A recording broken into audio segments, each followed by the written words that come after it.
Okay, here we go. Stand by. 3, 2, 1, action. Assume nothing. Brash, bald-faced blasphemy. Question everything. I find it extremely hard to imagine. Open your eyes. It is quite all right to be an atheist. The fastest growing group of people in the country has been measured as being those who have no belief or who are atheists. You don't have to be apologetic or quiet about it. Challenge the opposition. You see religion on 100 fronts losing the argument. And start thinking. This is The Thinking Atheist Worldwide. Counting down the minutes until 2016. And Happy New Year in advance to you and to yours. And thank you for an amazing year. Thank you for listening. Thanks for your support. Thanks for putting up with your humble host. And tonight's broadcast is a look back. We do this at the end of every year, just kind of a recap of 2015. Obviously, I'm not going to be able to get to everything major that happened, but I've populated the show with many or most of the major news events. A lot of these, of course, are going to be focused in the United States because that's where the show and your host originate, but we're going to bounce around the planet. We're going to talk celeb news. We'll talk a little bit of sports. And then we're going to cap the broadcast with something fun, which is the most weird, the most bizarre stories of 2015. Just a few examples of batshit crazy that happened in 2015. So I think it's going to be a fun show for you. Now, next Tuesday is going to be a bit of a departure as we kick off the new year. The broadcast is called My Date with Google. And people are going to love this show or they're going to hate this show. I think it's going to polarize people right down the middle. It's not about atheism. It's not about religion. It's a complete departure. It's just what my wife calls bubblegum for the brain. Just something fun to listen to. I was just ready to do something different. So that's what next Tuesday is going to be. But I hope you're going to have a good time with that. Then later on in January, I'm talking to Michael Shermer and many of our listeners as we talk about why smart people believe stupid stuff. And we are seeing all these examples of otherwise intelligent and educated people who say and do crazy stuff. How does this happen? What's going on in the brain? We're going to get into the science of belief. That's coming up later on in January. But for tonight, let's step into our Wayback Machine and let's do 2015, the year in review.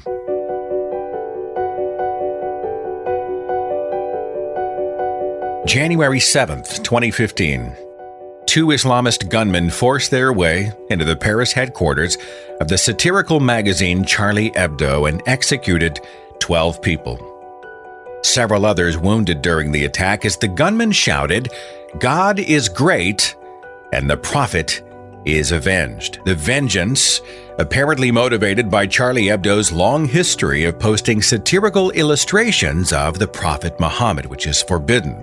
And the day after the shooting, the remaining staff announced publication was not going to stop, but it was going to continue. Support poured in from the French government, from its citizens, from people all over the world. Standard circulation of this magazine ran 60,000 before the massacre. After the massacre, the very next issue printed at 5 million copies. And the cover of that issue illustrated again the Prophet Muhammad holding up a sign that said, "All is forgiven." The tragedy gave birth to the phrase "Je suis Charlie," French for "I am Charlie," adopted by the promoters of peace and free speech across the globe. Now, given almost no press, relatively speaking, during the same period of time, was the series of mass killings that took place between January 3rd and January 7th by the jihadist group Boko Haram in the Nigerian town of Baga and nearby areas. Boko Haram overran a military base, forced thousands of locals out of their homes, and killed an estimated 2,000 of them. The Nigerian Ministry of Defense disputes the number of dead. Some within the Nigerian military even deny that a massacre even happened. Boko Haram calls itself the Islamic State's West Africa province. It's killed 20,000 and displaced 2.3 million people since the insurgency began back in 2000. And many people went to social media after the January massacre in Nigeria, asking why so much of the media was focused only on Paris and the shooting at Charlie Hebdo, and not in Baga and other parts of the world. It was on the final day of January 2015 that they discovered Bobby Christina Brown, the daughter of Bobby Brown and the late pop singer Whitney Houston, unresponsive in a bathtub inside her home in Georgia. It didn't detect any foul play. She was kept alive in a medically induced coma for several months and finally died on July the 26th. She was 22 years old. What's interesting is that the Fulton County Medical Examiner's Office only announced in September. Now remember, she died in January. They announced in September it had classified the cause of her death and would not release the details to the public. January was the month of measles anxiety here in the United States. The measles, of all things. Experts finally tracing the origin of this outbreak back to Disneyland. Many who fell ill were not vaccinated for measles, some by choice, others because they were simply too young to have gotten immunized. Now, the measles outbreak hit 147 people here in the U.S., almost all of them in California. Another outbreak in Quebec with 159 people falling ill. And this whole outbreak reignited the debate about religious exemptions to vaccination, whether a religious, misguided, uninformed, or just reckless parent has the right to deny vaccine protection to his or her children. And that debate, unfortunately, rages today. Quick side note, measles was eliminated in the United States 15 years ago, but it can be re-imported from other countries. Globally, more than 20 million people are infected with measles every single year, especially in poor and very remote areas. And more than 140,000 of them die annually. Most of them are children. February of 2015 was marked by the debate over net neutrality. The Federal Communications Commission in February voted and they adopted net neutrality regulations. Now, essentially, net neutrality is the principle that internet service providers and governments have to treat all data on the internet the same way. They're not using different rules for different users, different content, websites, platforms, equipment. One of the most important products of the FCC's decision is that broadband internet providers aren't allowed to block or slow down traffic for certain sites because they're giving priority, they're giving bandwidth, they're giving resources to another site or client, one who might be larger, more influential, or paying them more money. Now, there's a lot more to it, but the decision speaks essentially to the principle that the internet is just another utility like the telephone, and its resources have to be equally available to everybody who uses it. It was a close vote. The FCC vote to confirm net neutrality was 3-2. March of 2015, Indiana passed the Religious Freedom Restoration Act, allowing individuals and companies to declare that their exercise of religion might be burdened as a defense in legal proceedings. And you can see this one coming. Public outcry was substantial over this thing, declaring that the act would open the door for discrimination, religiously imposed discrimination against the LGBT community. Hell, Indianapolis's own mayor spoke out against it. Michael McRobbie, president of Indiana University, asked the government to reconsider it. Corporate CEOs from businesses like Angie's List, Salesforce, Apple, PayPal, Yelp, and others spoke out against this thing. Statements released by professional sports entities like the NBA and the NFL spoke out. George Takei called the bill, quote, bigotry, cloaked as religious protection. And he called for a boycott of the state of Indiana. Hell, even the Disciples of Christ threatened to move their annual conference out of Indiana because they thought it was discriminatory. By the way, similar bills have been bandied about in places like Georgia and Arkansas. March the 2nd, 2015, marked an article in the New York Times reporting that during her time as Secretary of State, Hillary Clinton was using her personal email for official business. Some people call this inconsequential and a waste of time. Why are we talking about this? Other people have called it a huge violation of State Department protocols and a security risk for the entire country. It was back in 1965 when state troopers violently attacked a peaceful civil rights march in Selma, Alabama. Martin Luther King Jr. was part of a charge to get black voters registered in the South, and the planned march went from Selma, Alabama, to the state capital of Montgomery. This tumultuous 3 days resulted in public protest, fierce and often bloody altercations as state troopers and deputized citizens beat and tear-gassed the marchers as they marched. Even more violence brought on by the KKK during this time. Sunday, March the 7th, was known in the black community as Bloody Sunday for that reason. And the second march, which happened 2 days later, called Turnaround Tuesday, also met with its share of legal and personal backlash.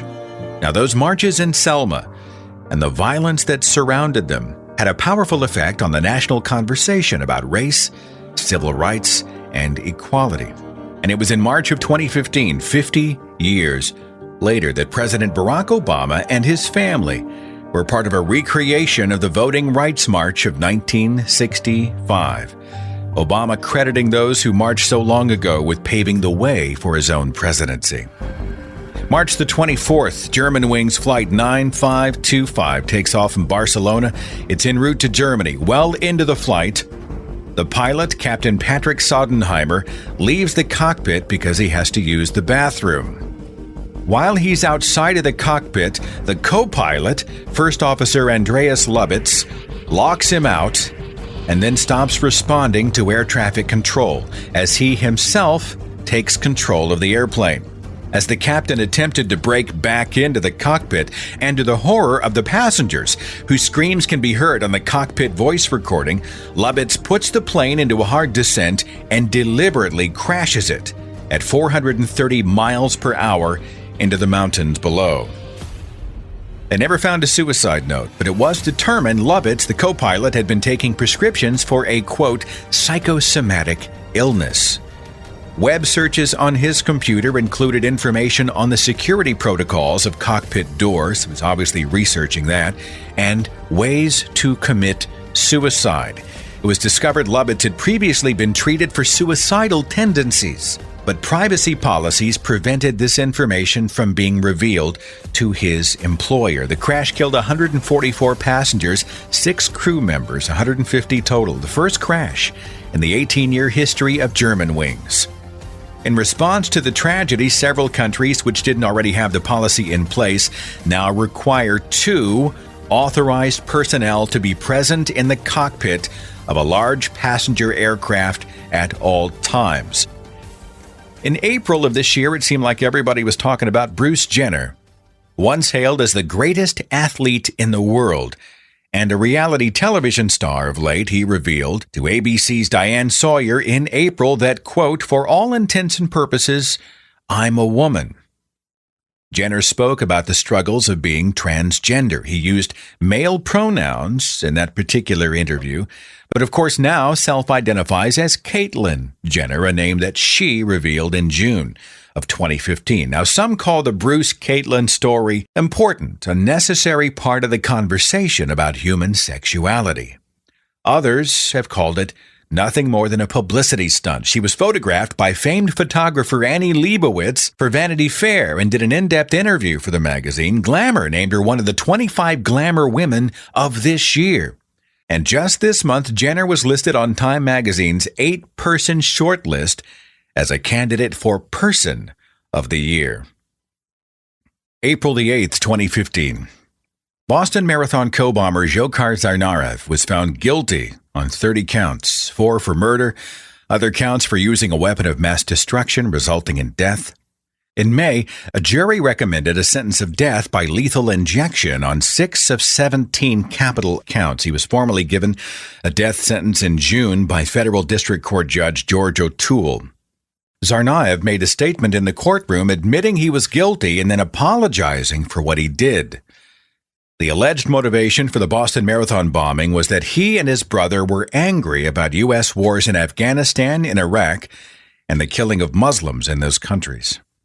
April 25th of this year marked the Nepal earthquake, an 8.1 magnitude monster that killed over 9,000 and injured 23,000. hundreds of thousands of people homeless, centuries-old structures destroyed, other deaths reported in India, China, 19 people killed from avalanches that were triggered on Mount Everest. It was in May of 2015 that Ireland became the first country to legalize same-sex marriage by national referendum. This is part of a cultural shift that's happening in Ireland, apparently, a traditionally Catholic nation. Homosexuality was illegal in Ireland 22 years ago, and the legalization of gay marriage passed with 62.1% of voters in a high turnout election.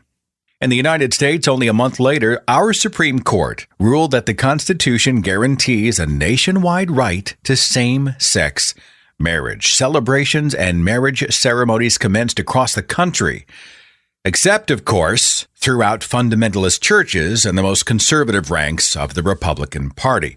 This decision, of course, led the way for our introduction to Kim Davis, county clerk for Rowan County, Kentucky, the woman who defied the court order and refused to issue same-sex marriage licenses under God's authority. The ACLU filed a lawsuit over this thing. Davis was found in contempt of court. She did 5 days in jail. And for people like Republican presidential candidate Mike Huckabee, she became a perverse kind of free speech martyr, revealing how little many people know about free speech or martyrdom. Jumping ahead for just a second to July. July saw the Boy Scouts of America end its ban on gay leaders, with some exemptions for church-sponsored units who can choose leaders that reflect their own beliefs. The Mormon Church came out publicly against this decision, saying it was deeply troubled. And of course, we're all really concerned about what the Mormon Church thinks. May marked the month that the United States removed Cuba from its list of state sponsors of terrorism. That list now only has 3 names left on it: Iran, Syria, and Sudan. Cuba had been on the list since 1982. Presidents Obama and Castro announced a year ago a historic decision to renew relations, and that decision became official on July the 20th of this year. The American flag officially raised at the reopened U.S. Embassy in Cuba on the 14th of August, 2015. May had us again talking about the scandal of Deflategate. Of course, this stems back to the AFC Championship game of last year, which led to the Super Bowl and the New England Patriots' victory. Well, for those who didn't follow the story, the short version goes something like this. Investigators found evidence that people on the New England Patriots side had deflated the footballs so that they could be more easily gripped, and they gave the team an unfair advantage. Somehow you can pinch the ball when catching and throwing and whatever. I don't follow football, but that's apparently the general idea. Well, quarterback Tom Brady and the Patriots all deny any wrongdoing whatsoever, but investigators say they found solid evidence of foul play, that they had tipped the scales in their favor, and it was unfair. Quarterback for the Patriots, Tom Brady, suspended without pay for the first 4 games of this year's season, and the team was fined $1 million. It's funny when you see all the real crises in the world, all the genuine scandals in this world, and then you look at deflated footballs. I understand the need to enforce the rules. I get it. I understand it. But on some level, it does make you shake your head, doesn't it? In other sports news, they call this one the fight of the century. Floyd Mayweather against Manny Pacquiao, May the 2nd, 2015. Mayweather billed as the undefeated 5-division world champion. Pacquiao an 8-division world champion. The fight took place in Vegas at the MGM Grand. The winner by unanimous decision was Mayweather. And this fight broke broadcast records globally. Pay-per-view in the United States alone came in at $410 million, the highest grossing pay-per-view event in history. It was on this same day, May the 2nd, that the Duchess of Cambridge gave birth to her second child, 8 pounds, 3 ounces, Her Royal Highness Princess Charlotte Elizabeth Diana. The NSA, the National Security Agency, was in the news much this year, especially in the month of May, when the Second U.S. Circuit Court of Appeals of New York ruled that the NSA's phone surveillance program was probably illegal and not justified under the Patriot Act. The The ruling was a lightning rod for those who say the NSA is overreaching into the private lives of everyday people, and doing so, breaching the law in the name of national security. May the 12th in Pennsylvania, an Amtrak Northeast regional train from D.C. to New York City hit the speed of 102 miles an hour as it barreled through the northeast corner in Port Richmond in Philadelphia. 238 passengers on board. The train couldn't take the corner at 102 miles an hour. 8 people killed in the crash, 200 injured. An investigation indicating the derailment was accidental. They still haven't determined a final cause. 2015 brought us the revelation that the Duggar family, the Quiverful family, the stars of the TLC television show 19 Kids and Counting, that family had a secret. Jim and Michelle Duggar's son, Joshua, had been molesting 5 of his siblings, both while they were asleep and while they were awake. The family had initially handled this crime internally with, counselors and church leadership. This just makes your blood boil. Also, they talked to a family friend who was an Arkansas state trooper. I guess they considered this consulting the authorities. When the story finally exploded this year, Duggar resigned his position at the Family Research Council. He apologized, and he was named as well in the Ashley Madison data breach this past August. By the way, TLC has since canceled the TV show, and Josh has checked into a rehabilitation program. Another young celebrity facing the music after federal and state authorities raided his home in July of this year. It was Jared Fogle, the Subway spokesman. The guy who lost all the weight by eating Subway. He'd been a spokesman with them for like 15 years, discovered in possession of child pornography and charged with illicit sexual conduct with a minor. Fogle agreed to pay $1.4 million in restitution. He was given a prison sentence of 15 years, 8 months, and he's ineligible for parole for most of that sentence. June of 2015, the headlines dominated by a lion named Cecil. Zimbabwe authorities and pretty much all of social media outraged after a dentist in Minnesota killed one of the country's most beloved lions, named Cecil, a protected animal, one of the most famous animals at Kwange National Park. I hope I'm saying that right. Kwange, Kwange. Walter James Palmer was his name. He paid at least $50,000 to track and kill the lion, promptly becoming one of the most hated people on earth. This guy apparently hired guides who used meat to lure Cecil out of a protected reserve. He then injured it with a bow. He tracked it for another 40 hours and then finished it off with a gun. Palmer has a U.S. felony record, by the way, for the killing of a black bear in Wisconsin in 2006. July gave us the removal of the Confederate flag on the State House grounds of South Carolina, flown there for 54 years. But seen as a symbol of oppression, racism, and division, the Confederate flag was taken down and placed in a museum. This on the heels of the horrible shooting in Charleston, South Carolina at the Emmanuel African Methodist Episcopal Church. That took place June 17th. During a prayer service, a gunman walked in and killed 9 people, including the senior pastor and a state senator who was in attendance. The shooter, 21-year-old Dylan Roof, confessed to authorities that he wanted to start a race war. The Confederate flag became part of this conversation about hate and race. In the aftermath of the shooting, its removal met a round of cheers and applause by those who were there. It was a journey of 3 billion miles, and it resulted in some of the most stunning photographs ever taken from space. This past July, NASA's New Horizons spacecraft arrived at Pluto, skimming 7,700 miles above its surface at the closest point and sending back the clearest images of Pluto that humankind has ever seen. New Horizons was launched way back on January 19th of 2006. It has accumulated a full decade's worth of data, and it's going to take NASA about a year and a half to fully retrieve that data. July 2015 saw the choosing of the site for the 2022 Olympics. Beijing will be the first city that's going to host both the summer and the winter Olympic Games in, how many years is that? 5, 6, 7 years from now? Many of this year's headlines relating to ISIS, unfortunately.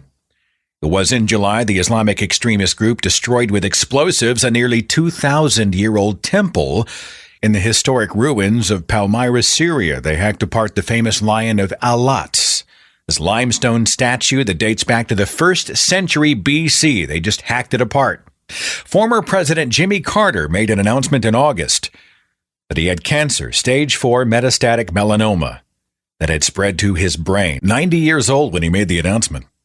And his prognosis, of course, was spotty. December the 6th of this year, just a few weeks ago, Carter made the announcement that his cancer treatment had been successful. 91 years old, cancer-free, and good for him. A whole lot's been said about the treatment that he used. It included radiation and a recently approved drug called, pembrolizumab. Pembrolizumab. Pembrolizumab. Whatever. Apparently, the drug just powers up the immune system to fight cancer. August 6, 2015 was Jon Stewart's final episode as host of The Daily Show. And many of us are still in mourning over that one. 2015 was the year of In God We Trust, the police car controversy, where they put the stickers on these police cars. The fuss started in the summer of this year. Police officers, sheriffs, deputies, and firefighters in several states, Illinois, Kentucky, North Carolina, Texas, elsewhere, they started putting In God We Trust stickers on their vehicles. And it did not take long for the pictures to be proudly displayed all over social media, often with the police officers proudly posing right next to them. Stone County, Missouri, had County Sheriff Doug Rader saying he got the idea from another sheriff, Greene County Sheriff Jim Arnott.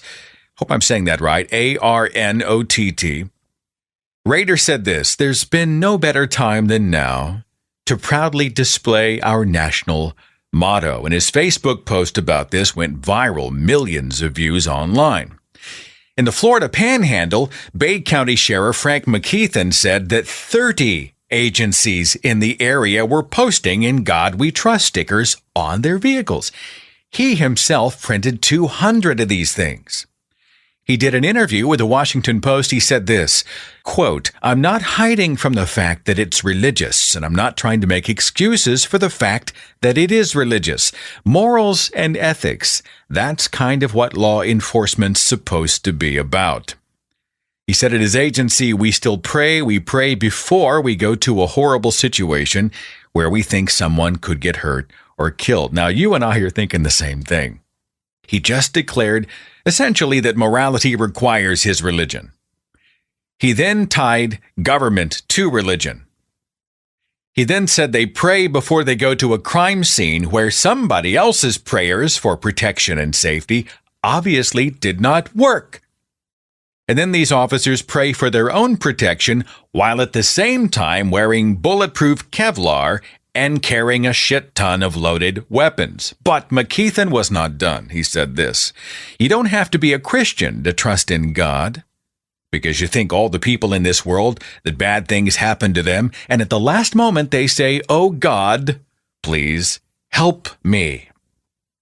All right, several people held up a hand of opposition and said, "Hang on just a second. This is taxpayer money promoting religion." Private individuals protested. Some local atheist groups have protested.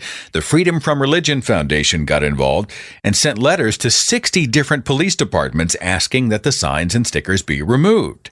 There was another organization called the Original Motto Project. They've offered to provide replacement stickers that say E pluribus unum, which means out of many, one. In Texas, just last month, Texas Attorney General Ken Paxton issued a legal opinion that says police cars carrying the In God We Trust stickers are not in violation of the Establishment Clause of the Constitution. Of course, the FFRF said, "What a bunch of crap." For now, anyway, the stickers do continue. August 26, 2015, a live local news report was taking place on CBS affiliate WDBJ in Roanoke, Virginia. News reporter Allison Parker and photojournalist Adam Ward were on the scene, interviewing the local director of the Chamber of Commerce. As the interview was taking place, 41-year-old Vester Lee Flanagan, a former reporter for the TV station who was fired for misconduct a couple years ago, executed both Parker and Ward by pistol on live television. He wore a GoPro camera and he recorded all of it on chilling video. After a 5-hour manhunt, Flanagan shot himself. The murder footage went viral, causing people across the planet, the media, and mental health organizations to publicly voice concern about the traumatic effect this video might have on people who stumble across it online, especially children. It is harrowing stuff. 2015 brought us the latest Planned Parenthood controversy, after an anti-abortion organization called the Center for Medical Progress secretly taped employees of Planned Parenthood and released the tapes, many highly edited. The tapes alleged to show Planned Parenthood engaging in the sale of fetal tissue and organs. The tapes ignited a firestorm, prompting an investigation by the U.S. House of Representatives Oversight and Government Reform Committee. That's a mouthful. By the way, that committee found no evidence of wrongdoing by Planned Parenthood. Experts have determined that fees charged by Planned Parenthood for specimens were too low to make any profit, and they constituted, quote, reasonable compensation for the cost to procure them, as allowed by federal law. On the 13th of October, Planned Parenthood announced it would no longer accept any reimbursement for the cost of collecting and shipping fetal tissue to research labs, a move they said would remove one reason for politically motivated attacks. Planned Parenthood received statements of support by the New England Journal of Medicine and the editorial board of the New York Times, among many others. Cecile Richards, president of Planned Parenthood, did personally apologize for what she called the tone and statements of staff members who used language that did not reflect, quote, the compassionate care that we provide. December 3rd, the U.S. Senate approved a vote almost completely split on party lines that would repeal Obamacare and defund Planned Parenthood. Many people say the vilification of Planned Parenthood paved the way for disturbed individuals like Robert Louis Deere, who attacked a Planned Parenthood medical center in Colorado Springs on the 27th of November. Deere killed 3 people, including a police officer. He wounded 9 others, including 5 police officers. He was captured after a 6-hour siege. Robert Louis Deere has called himself, quote, a warrior for the babies, and he admitted guilt at his hearing. Deere's added fuel to the conversations about what can be called domestic terrorism, especially in a nation so phobic about another big story in 2015, that of the Syrian refugees. The Syrian refugee crisis began 4 years ago. Anti-government demonstrations started peacefully in March of 2011, but the government cracked down, and they did so violently, and a civil war broke out, a civil war that's killed over 220,000 people and displaced millions from their homes. Some people estimate 8 million displaced. So with no home and facing an oppressive regime, the crisis involving the Syrian refugees is being called one of the greatest humanitarian problems of the 21st century. It has polarized citizens of the United States and people around the world and become a political rallying point for both sides. September of 2015 gave us Pope Mania, as Pope Francis visited New York, Philadelphia, and Washington. I personally was kind of surprised at how many people in the atheist movement sort of swooned at this guy's feet. There's a lot about him that I do appreciate, but we also have to see it in perspective and understand the organization that he represents. It was in September of this year that paleoanthropologist Lee Berger published a report describing 1,500 plus fossils that represent a brand new human species. Now, it's not known where these fossils sit on the family tree of humankind, and admittedly, it raises a lot more questions than it answers, but it does provide us more clues in our exploration of human origins and our place on the evolutionary timeline. September saw 700 Muslim pilgrims killed during Hajj, which is the annual Islamic pilgrimage to Mecca. It's done every single year. People trampled and crushed by immense crowds. The Hajj is one of the 5 pillars of Islam. It's considered the single largest gathering of people in the world, an estimated 2 million of them. October saw China end its decades-old restriction on telling families they can have only one child. China now allows 2 kids per family, apparently because the population is getting older and fertility rates are getting lower. By the way, the national population of China is 1.35 billion people. Another mass shooting in October, this time at Umpqua Community College in Roseburg, Oregon. 9 dead, 7 injured. The shooter's name was Chris Harper Mercer, 26, killed by police in a shootout. This one was co-opted by many inside Christianity, as the shooter allegedly had asked his victims about their religion before he shot them, which caused some people to declare that faith and religious liberty were actually the things under attack. It was in October that Playboy announced it would no longer include fully nude women in Playboy magazine. It's all part of a redesign that's going to be unveiled in 3 months. Now, apparently, Playboy will still have plenty of women and plenty of provocative poses and posts. And Playboy says online porn has changed the game, making the magazine pictures just passé. So they're going to take another direction with the magazine. The target audience is going to stay the same, according to USA Today. Playboy's going after millennials between the ages of 18 and 30. By the way, in its heyday back in the 70s, Playboy sold 5.5 million issues every year. Today, that number's closer to 800,000. October saw the release of the full-length trailer for Star Wars: The Force Awakens, making its debut at halftime during ESPN's Monday Night Football.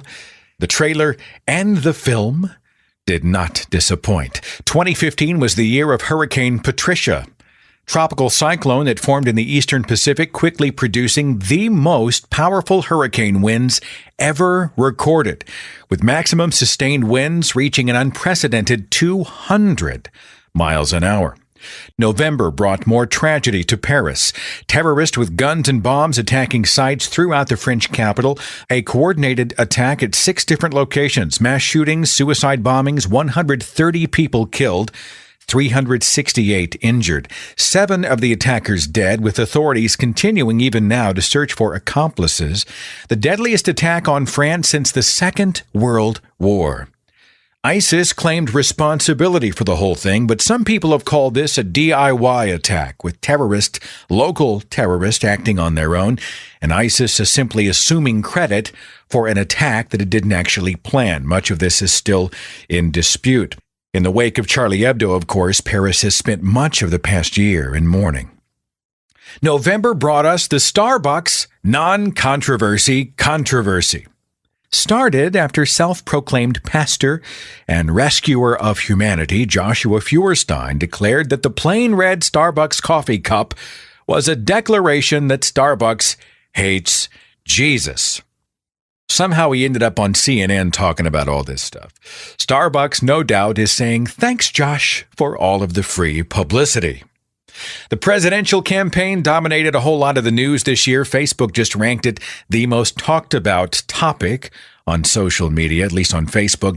Republican Ben Carson has been a terrific source of entertainment this year, with a revelation that he believes the Egyptian pyramids are places where the biblical character of Joseph once stored grain, and that there's a Star of David on the back of the United States dollar bill. Now, this guy's a neurosurgeon who rejects the basic scientific fact of evolution, which does give one pause. And it was revealed that Carson has decorated his home with photos of himself, including one portrait of Ben Carson standing next to a white-robed Jesus.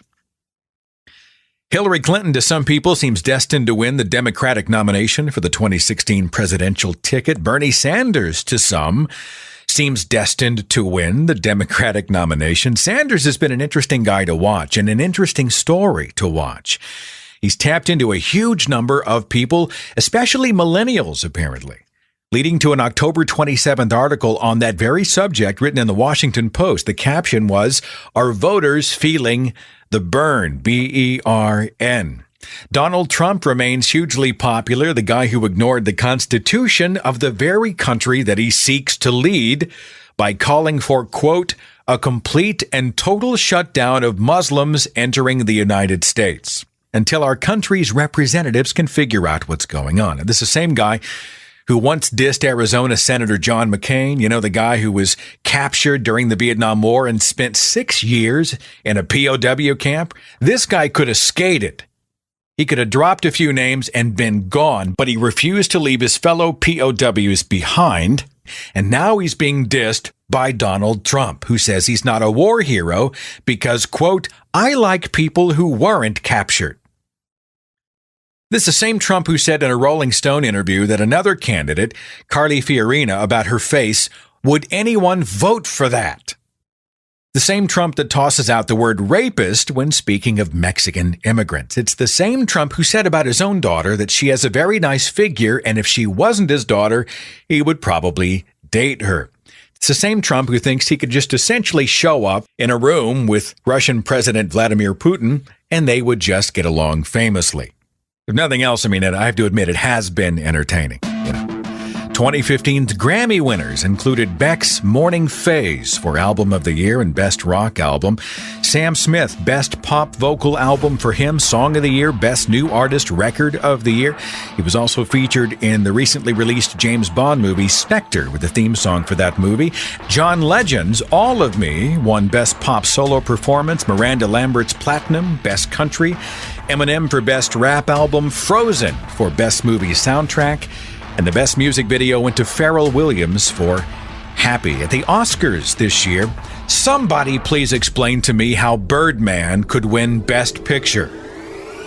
Please explain it, but it did. And Best Director and Best Original Screenplay and Best Cinematography. Best Actor went to Eddie Redmayne, who played Stephen Hawking in the film The Theory of Everything. Julianne Moore won Best Actress for Still Alice. Supporting actor J.K. Simmons for Whiplash, which, by the way, actually was the best movie of the year. Supporting actress to Patricia Arquette for Boyhood.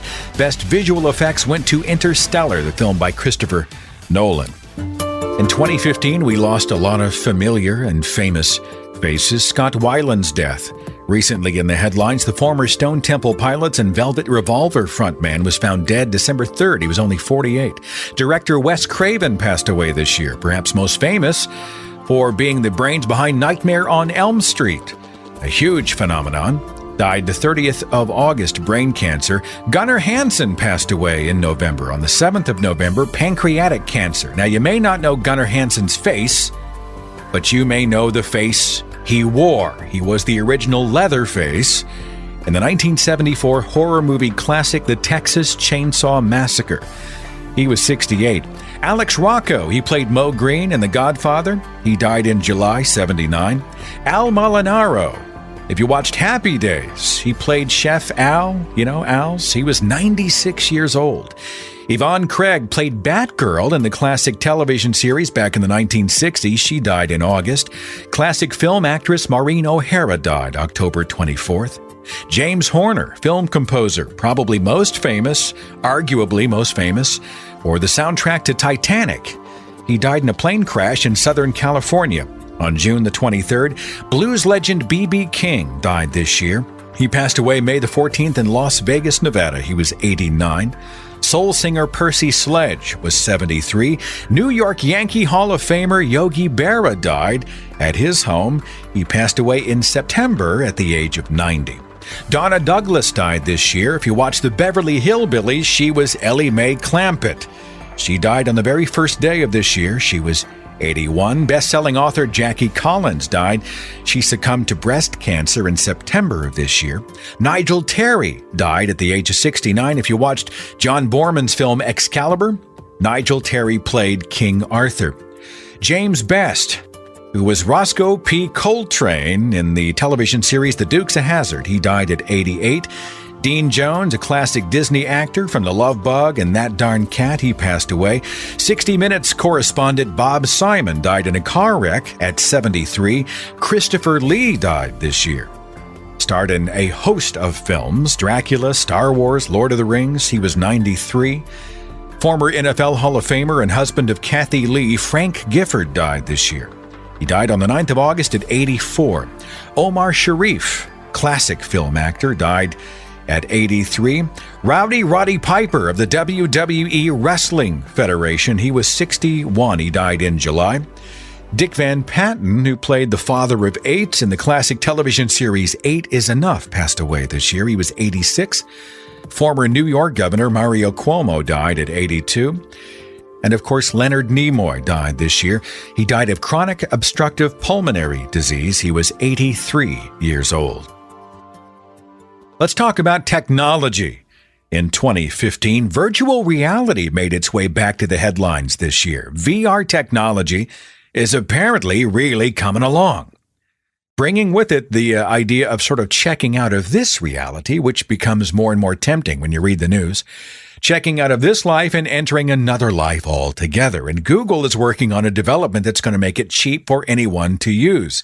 Google Cardboard debuted last year, essentially something you built from scratch using free instructions that you get online, and then you insert your smartphone into this cardboard contraption. And apparently, you have VR, virtual reality. You can enter another world.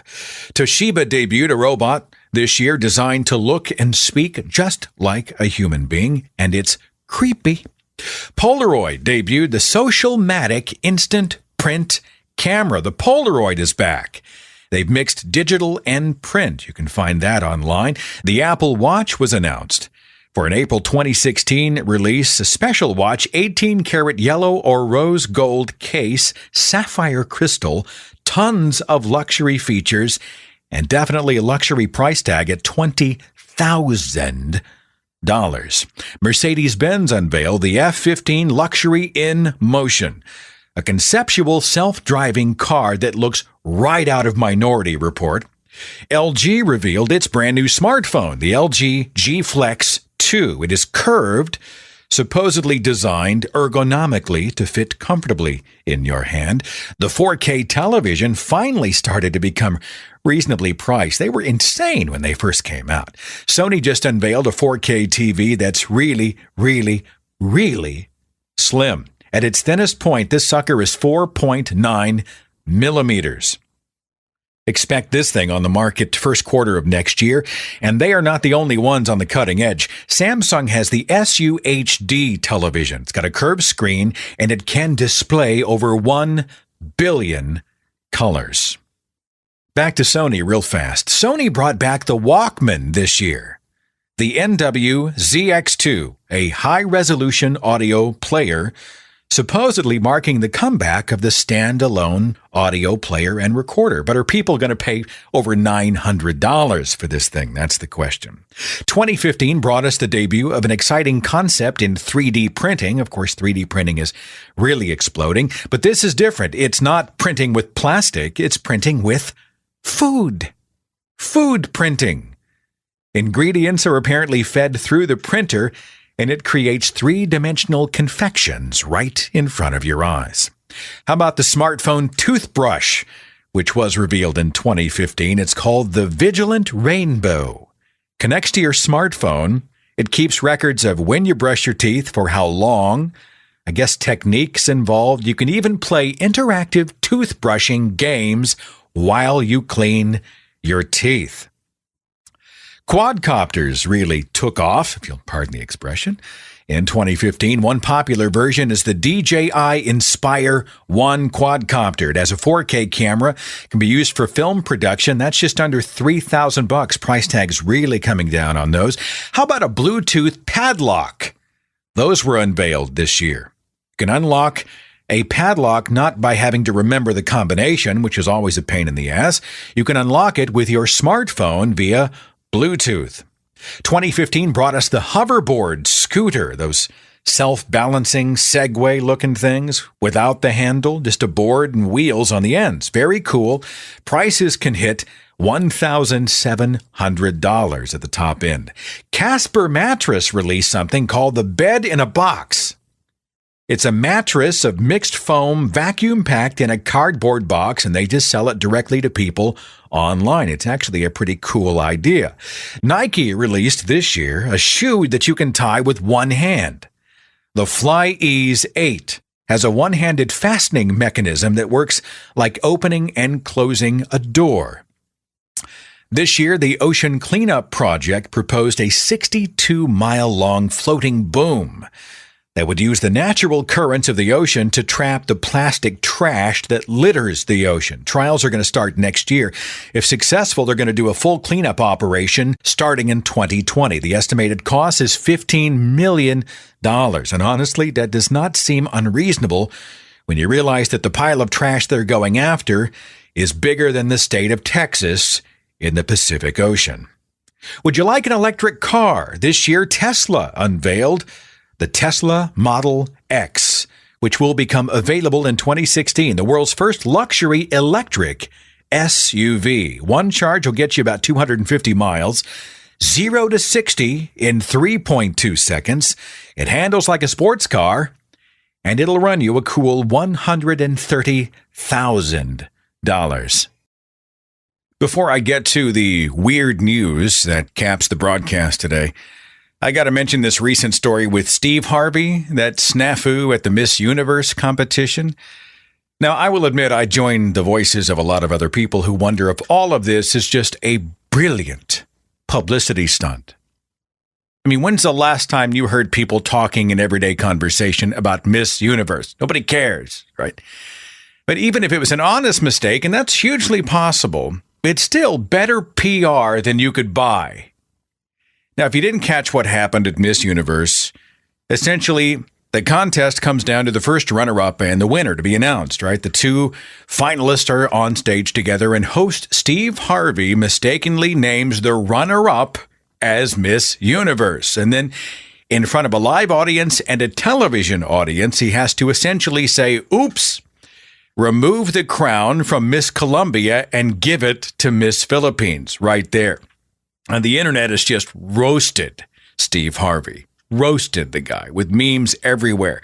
Memes that show Steve getting basic information wrong about pretty much everything. If you're not familiar with Steve Harvey is an American comedian. He's a TV personality. He's the host of Family Feud. He's a radio host. He's an author. He's hosted, I think it was on ABC News, a segment called Ask Steve, where just random people will send in questions so that Steve the Wise can give them his opinion, right? And a lot of us really aren't too bothered by the Miss Universe screw up. It's kind of unfortunate, but whatever. We're bothered by the other stuff that comes out of Steve Harvey's mouth, right? He's essentially a Dear Abby giving people advice on how to live their lives. Stuff like, don't ever date an atheist because atheists have no moral barometer. Steve himself said he'd walk away from an atheist. His words, walk away because he has no idea what to do with him. He says evolution is fake and false and bogus because, quote, why we still got monkeys. He says women are the reason that men are cheaters. The woman's fault. Intelligent women don't engage in recreational or casual sex. A real man can't live without a woman. Men can't have female friends because men can't help but frame a woman's attentions in a sexual capacity, and they have so little willpower they'll jump at the first opportunity. Men can't be dissuaded from pursuing a woman once they've, quote, locked on. All sorts of dysfunctional viewpoints about relationships and the genders and whatnot. It talks about real men. A real man can't live without a woman. Well, what? And Joy Behar on The View challenges him and says, well, a lot of gay men are real men. What are you talking about? That kind of stuff. There's a YouTube video out there called Shit Steve Harvey Says. Runs about 5-6 minutes. And, you know, he's a fine host for game shows, but the more he advises America and the world, the more the rest of us realize that he just needs to stick to Family Feud, right? Just do that. Do what you're good at. You'll be doing yourself and the rest of us a favor. We'll finish the broadcast with a few of the stranger stories of 2015. We'll start in Clinton, Connecticut. There was a college student. His name is Austin Howout. And he already had caused a big stink months ago when he rigged a drone that could remotely fire a handgun. How terrifying is that? He also made news when he rigged another drone this year. I think he did it over the Thanksgiving holiday season. He rigged this flying drone with a flamethrower, and he cooked a turkey with it. And yes, there is a YouTube video. By the way, Austin is a mechanical engineering student, so apparently he's putting his education to good use. June of 2015, a man walked into Santander Bank of Queens, New York, and he robbed the bank. He was wearing a gray hoodie, and he appeared to be about 30 years of age. He got away with $1,200. Not all that strange.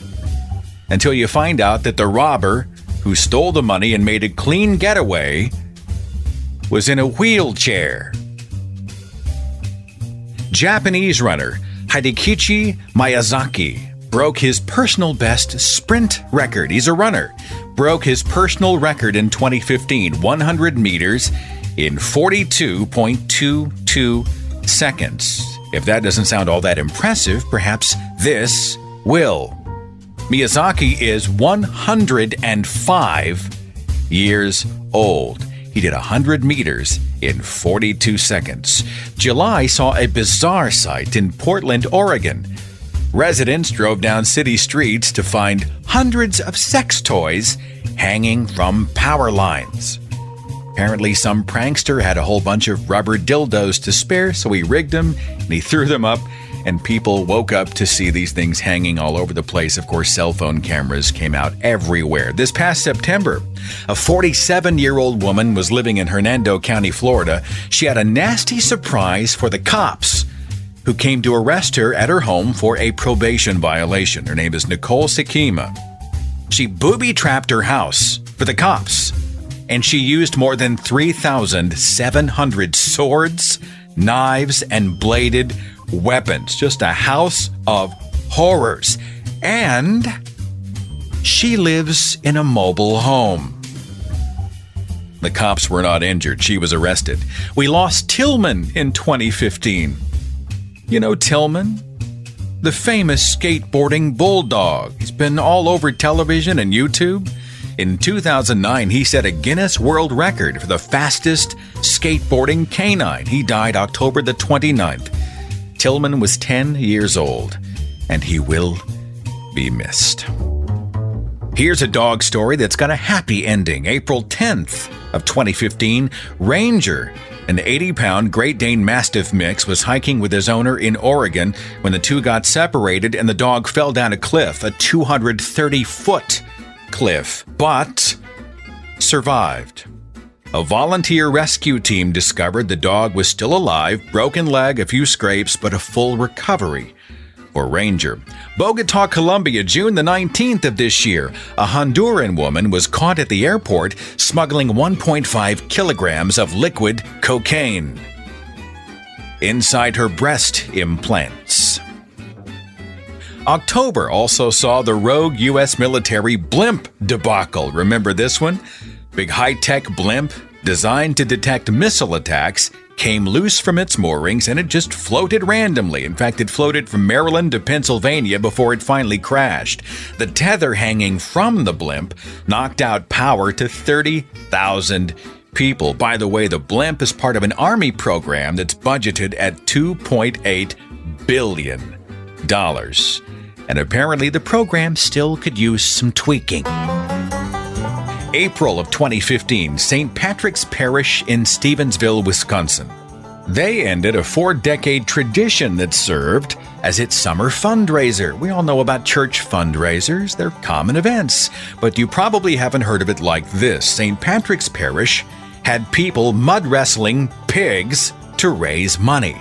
Last year, in 2014, they used 37 pigs, many of which were allegedly mistreated, and of course they were slaughtered for food after the event. Animal rights protesters produced a petition that had 81,000 signatures of protest, and the church finally this year tapped out.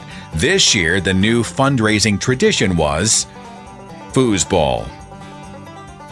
The Siberian city of Barnaul, population 650,000 people. And all of these people apparently hated every candidate who ran for mayor. Just hated them all. An informal poll was taken of the residents, and it asked them, what's your preference for mayor? With 90% of the vote, the people said, screw the candidates, we would rather elect Barsik. Barsik is a Siamese cat. The Silence of the Lambs house went up for sale in Pennsylvania this year. You know the movie, The Silence of the Lambs? And the home of Buffalo Bill. It's located in a suburb of Pittsburgh. The asking price was about $300,000. And no, it does not really have a dungeon.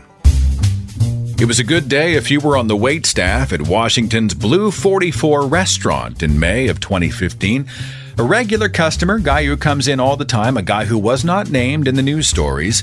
He came in and ordered gumbo and beer. That's his usual. And then, to show his appreciation, he left a tip. A tip of $2,000. Just to show his appreciation. $1,000 went to the chef, $500 for the owner, and the waitress at the table. February 2015, Travis Quapple had his car stolen from a motel parking lot. It was terrible. Not exactly an uncommon thing. Except Travis is a NASCAR driver.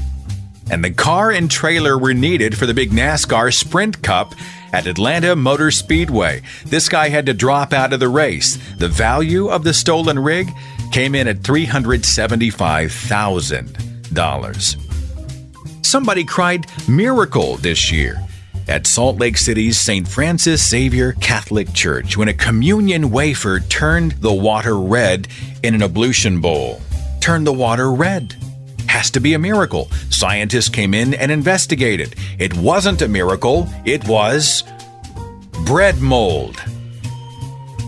Fresno County, California. An apparent intruder got stuck in the chimney of a homeowner right around the Thanksgiving holiday. He apparently crawled into the chimney during the night while the owner was away, and he got himself wedged in. He was unable to free himself. The homeowner came home. He was cold and lit the fireplace, not realizing there was a guy stuck in his chimney. The burglar did not survive. Cambodia started using rats to sniff out landmines this year, or at least it made news this year. Unexploded mines and explosive devices have killed nearly 20,000 Cambodians and injured more than twice that number since 1979. Mines are a real problem, and they're everywhere. Well, the rats are saving the day. They're on a leash. They are too light to detonate the mines. They can just walk right over them, and they just sniff them out. And finally, a man who escaped death off the coast of Cozumel, Mexico this year after he fell off a Royal Caribbean cruise ship. 22-year-old guy slips off the deck in the early morning hours of January the 8th, 2015, and nobody sees it happen. The Royal Caribbean Cruise Line just keeps sailing, and this guy is treading water in darkness with no one and nothing around. How terrifying would that be?